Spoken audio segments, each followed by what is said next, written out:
Buen día, en este video vamos a hablar de la prevención de caídas. Nuestro grupo está conformado por Laura Valentina Quintero, Paula Andrea Rendón, Jennifer Caterín Riveros y quien les habla, Andrea Ramírez.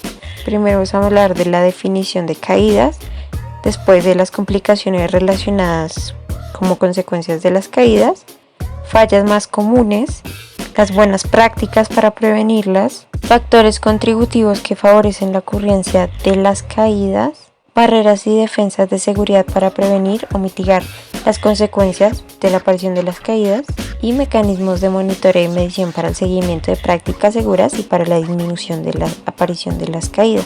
Para iniciar vamos a hablar de la definición de caídas. Según la OMS se define la caída como consecuencia de cualquier acontecimiento que precipita al individuo al suelo en contra de su voluntad.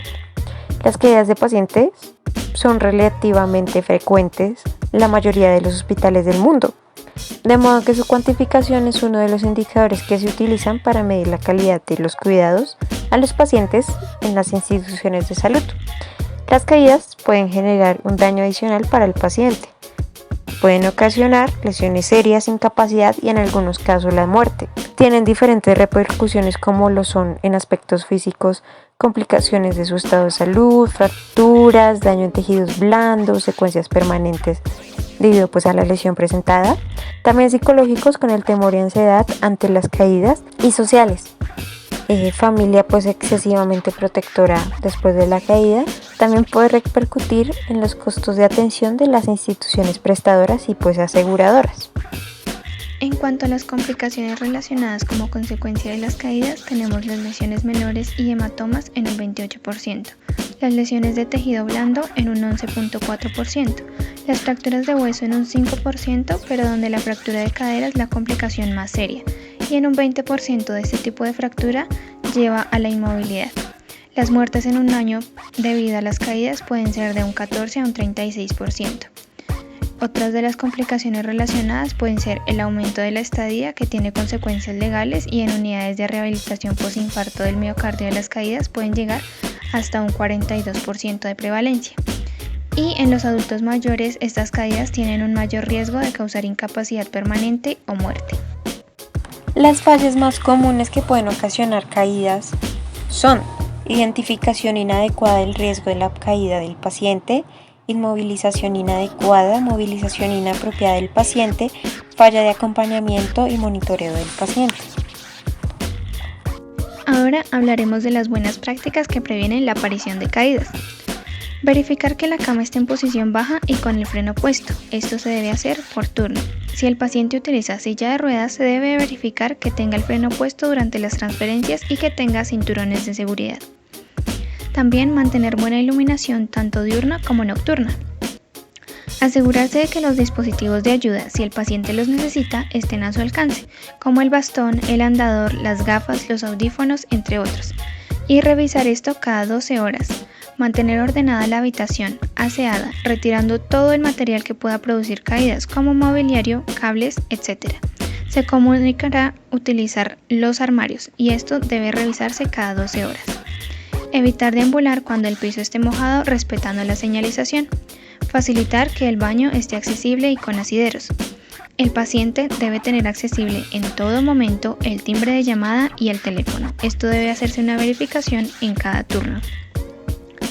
Informar a los familiares de la conveniencia de comunicar la situación de acompañamiento o no del paciente, también por turno. Promover el uso del calzado cerrado con suela antideslizante. También mantener al enfermo incorporado en la cama durante unos minutos antes de levantarlo, para evitar sufrir hipotensión ortostática. En pacientes con dificultades de comprensión del idioma, contactar con servicios de traducción disponible. También orientar el espacio y ambiente físico de la unidad en la que se encuentre cada 8 horas. Educar al paciente y a sus cuidadores sobre las normativas y recomendaciones del hospital. Al ingreso, el personal asistencial informará al paciente, la familia o los cuidadores sobre la importancia de la prevención de las caídas. Cada 48 horas les recordará dichas recomendaciones. Y por último, todos los pacientes que han sido calificados de alto riesgo deben recibir educación sobre el riesgo de caídas Por turno se integrará al paciente, familiar y/o a los cuidadores en cada uno de los cuidados. Factores contributivos que favorecen la ocurrencia de caídas. Los factores contributivos considerados en el Protocolo de Londres son: paciente, cómo ese paciente contribuyó al error, tarea y tecnología, documentación ausente, poca clara y no socializada, que contribuye al error, como la tecnología o insumos ausentes, deteriorada, sin mantenimiento, sin capacitación al personal que la usa, que contribuye al error. Individuo, como el equipo de salud, enfermeras, médicos, regentes de farmacia, fisioterapeutas, bacteriólogos, auxiliares de laboratorio, auxiliar de enfermería, odontólogos, etc., que contribuyen a la generación del error. Equipo de trabajo, como las conductas de equipo de salud, enfermeras, médicos, regentes de farmacia, fisioterapeuta, bacteriólogos, auxiliares de laboratorio, auxiliar de enfermería, odontólogos, etc., que contribuyen al error. Ejemplo, comunicación ausente o deficiente entre el equipo de trabajo. Factores intrínsecos, factores relacionados con el propio sujeto que cae. Factores extrínsecos, factores relacionados con la actividad que realiza o el ambiente en el que se encuentra. Barreras y defensas de seguridad para prevenir o mitigar las consecuencias de la aparición de caídas. Están indicadas de acuerdo a la acción insegura. Acción insegura: no identificar el riesgo de caída del paciente. Barreras humanas: aplicar el instrumento de valoración del riesgo de caídas, corroborar cuando sea posible la pertinencia de la herramienta que se va a utilizar, con un familiar o responsable del paciente. Educar al personal para informar los eventos o antecedentes de los pacientes cada vez que haya cambio de turno. Físicas y tecnológicas: identificación con barras de colores o código de barras para pacientes con riesgo alto. Administrativas: diseño o adoptación de instrumentos para valorar el riesgo de caída de pacientes. Capacitación al personal sobre valorar el riesgo de caída de pacientes. Supervisión de la herramienta de la valoración de riesgo de caídas hecha para los pacientes. Acción insegura: dejar sola al paciente. Física y tecnológica: contar con los equipos y muebles necesarios como camas, escalerillas, silla de ruedas, caminadores, etc. Tener soportes de apoyo en los baños para pacientes, pisos antideslizantes, sistema de llamado a enfermería en buen estado. Administrativas: diseño de protocolo de traslado de pacientes dentro de la institución. Humanas: educar al paciente y a la familia en la prevención de caídas mediante el apoyo del grupo asistencial. Folleto informativo para el paciente y la familia. Mecanismo de monitoreo y medición para el seguimiento de las prácticas seguras y para la disminución de la aparición de caídas.